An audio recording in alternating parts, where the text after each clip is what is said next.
Bonjour, dans cette vidéo, nous allons expliquer le fonctionnement de l'œil. L'œil a toujours fasciné les hommes, notamment grâce aux nombreuses légendes qui y sont associées. C'est le cas par exemple des cyclopes. Dans la mythologie grecque, les cyclopes sont les enfants d'Ouranos, le ciel, et de Gaïa, la terre. Devenus très puissants, ils ont fait peur à leurs parents qui les ont enfermés. Les cyclopes ont ensuite été libérés par Zeus et ce sont eux qui lui ont fabriqué sa célèbre foudre. Dans d'autres cultures et à d'autres époques, l'œil a été aussi très présent. Par exemple, dans l'imagerie de l'Égypte antique, l'œil Oudja est un symbole protecteur représentant l'œil du dieu faucon Horus. Plus récemment, dans le bassin méditerranéen, est née la légende de l'œil de Sainte Lucie, ce petit coquillage que vous voyez en photo. Et que ce soit dans l'infiniment petit ou l'infiniment grand, l'homme a souvent reconnu des yeux dans les phénomènes naturels, par exemple ici à gauche, la nébuleuse de l'œil de Dieu, et à droite, la nébuleuse de l'œil de chat. Et enfin, de nos jours, l'œil, et toutes les légendes qui lui sont associées, ont inspiré de nombreuses fictions. Faisons à présent un petit point sur l'anatomie de l'œil. L'œil se compose tout d'abord d'une partie transparente appelée la cornée, et il est entouré de la sclère. À l'intérieur de l'œil, il n'y a pas de vide, il y a un liquide qu'on appelle l'humeur vitrée, et près de la cornée, il y a également un autre liquide appelé humeur aqueuse. Bon, et puis vous savez que la cornée n'est pas le seul milieu transparent qui laisse passer la lumière. Il y a également, au centre de l'œil, un petit espacement qu'on appelle la pupille, qui est encadré par l'iris, la partie colorée de notre œil, et le cristallin, qui est cette partie bombée qui va nous intéresser tout particulièrement. Enfin, pour récolter la lumière des milieux extérieurs, eh bien, il nous faut une sorte d'écran qui s'appelle la rétine, et le nerf optique qui va permettre d'apporter toutes les informations jusqu'au cerveau. Voilà un schéma tel qu'on pourrait le voir en sciences et vie de la Terre. Alors nous, en physique, on va un petit peu simplifier les choses. On ne va garder que 3 éléments qui sont vraiment indispensables au processus de la vision, l'iris, le cristallin et la rétine. Et on va essayer de trouver des équivalents parmi tout le matériel qu'on connaît. Sachant qu'on a notamment des lentilles, convergentes ou divergentes, des diaphragmes qui permettent de laisser passer plus ou moins de lumière en se refermant, et des écrans. Rappelons un schéma de l'œil très simplifié et voyons à quel élément optique on peut associer chaque partie de l'œil. Tout d'abord, ça semble assez logique d'associer le cristallin à une lentille convergente au vu de sa forme. De plus, on a dit que la rétine servait à récolter les rayons lumineux venus d'un objet extérieur à l'œil. Elle joue donc le rôle d'écran en optique. Et enfin, l'iris ou la pupille peuvent être associés au diaphragme. Quand la pupille est très dilatée, donc finalement on a un grand espace, le diaphragme est très ouvert, donc laisse passer beaucoup de lumière. C'est le cas de l'œil qui est dans une situation d'obscurité. On va essayer de récolter le maximum de lumière. Alors que lorsque la pupille est vraiment très refermée, c'est parce qu'on est en plein soleil et que l'œil veut se protéger en recevant le minimum de rayons de lumière. Et en physique, on va encore plus simplifier les choses, puisqu'on a vu qu'il nous fallait que 3 éléments, un diaphragme, une lentille convergente et un écran. On va les dessiner sur un schéma et on appelle ce dispositif le dispositif de l'œil réduit. Alors maintenant, on va soulever un petit problème. Donc sur ce schéma, on voit juste une lentille convergente au centre. Cette lentille convergente symbolise notre cristallin. Et ici, donc on a un objet qu'on observe à l'extérieur de l'œil, et l'image qui se forme sur la rétine. Donc là, il va falloir imaginer la rétine par la pensée. Ce serait cette ligne-là, ici, qui passe par A2B2. On considère que l'œil est normal et que l'image se forme nette sur la rétine. On n'a pas représenté le diaphragme, j'ai pas possibilité de le faire sur ce site-là, mais on va imaginer que donc il y a un diaphragme devant la lentille convergente. Alors je vous ai dit qu'on allait se poser un petit problème. Effectivement, les objets, on peut les voir à n'importe quelle distance. Et normalement, qu'on regarde un objet loin ou qu'on regarde un objet près, on les voit net dans les deux cas. Et pourtant, ici, d'après ce schéma, là, je regarde A1, B1 qui est assez éloigné de la lentille, et je vois A2, B2 net, mais si je rapproche A1, B1, l'objet, eh bien A2, B2, l'image ne se forme plus sur la rétine. Rappelez-vous, la rétine, on a dit que c'était cette ligne-là. Donc A2, B2 ne se forme pas sur la rétine, donc l'image ne devrait pas être nette. Donc, comment est-ce que c'est possible qu'on arrive à voir net tous les objets à toutes les distances grâce à l'œil? Eh bien l'astuce, ça va être que l'œil change de distance focale, enfin le cristallin change de distance focale, et vous voyez qu'en changeant la distance focale de la lentille convergente ici, j'arrive à replacer A2, B2 au niveau de la ligne symbolisant la rétine.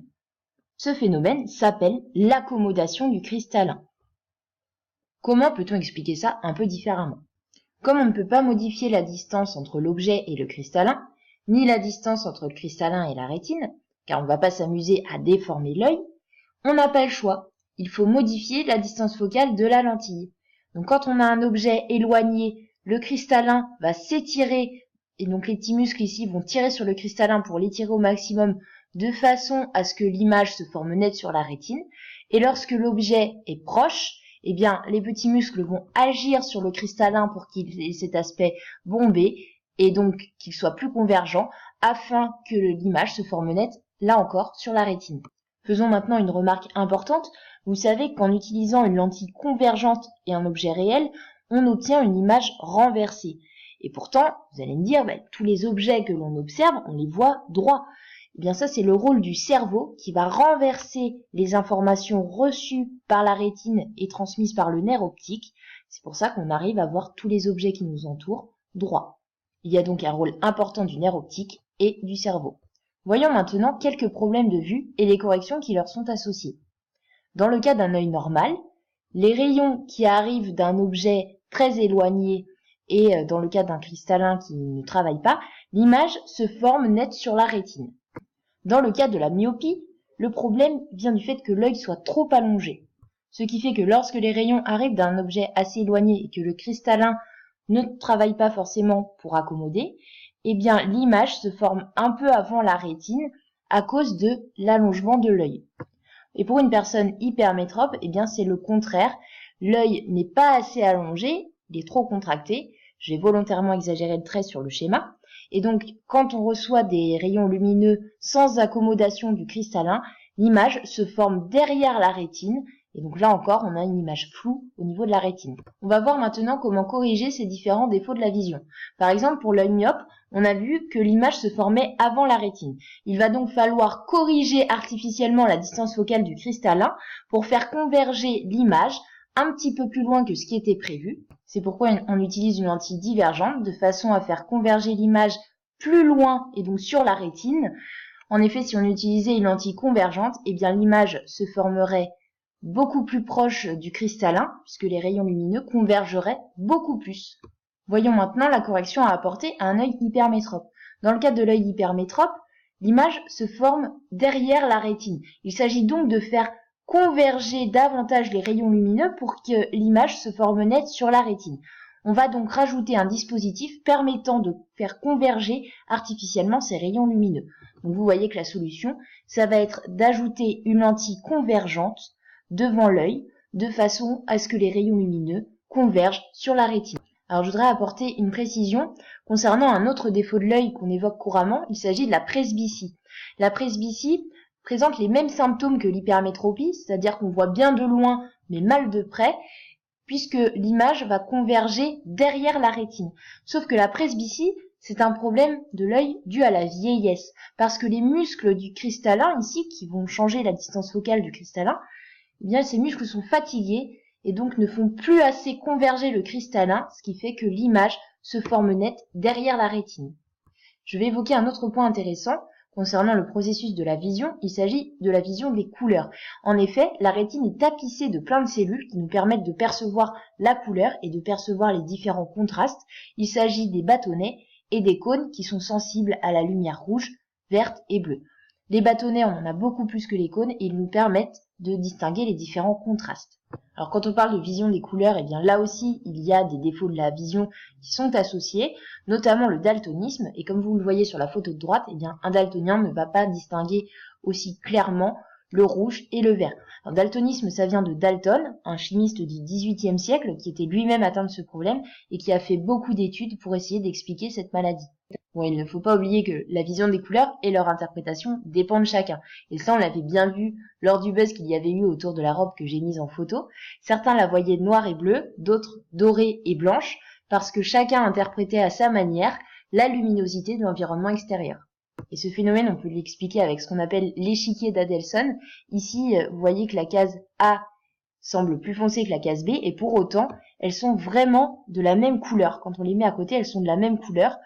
Sauf que quand vous tenez compte du fait que B soit dans l'ombre du cylindre vert et que A paraisse être en pleine lumière, eh bien votre cerveau va un petit peu modifier les contrastes apparents, ce qui va vous donner l'impression que A et B ne sont pas de la même couleur. Donc pour appliquer ça à la robe qu'on a vue tout à l'heure, eh bien si vous voyez la robe plutôt à la lumière, vous avez l'impression qu'elle est dorée et blanche, alors que si vous imaginez qu'elle est plutôt dans l'ombre, vous aurez tendance à penser qu'elle est noire et bleue. Bon, suite à cette polémique, la créatrice a publié une autre photo de la robe et il s'avère qu'elle est bien noire et bleue. Et vous la voyez de quelle couleur ? Je terminerai cette vidéo en évoquant un autre effet amusant de l'interprétation des signaux reçus sur la rétine par le cerveau. Il s'agit des illusions d'optique. Ici, vous avez peut-être l'impression que le rond central se déplace alors qu'en fait, il est parfaitement immobile. Bref, tout ça pour dire que le cerveau a lui aussi son rôle à jouer dans le processus de la vision et que ce n'est pas négligeable. Voilà, j'espère que cette vidéo sur le fonctionnement de l'œil aura été utile et je vous dis à très bientôt.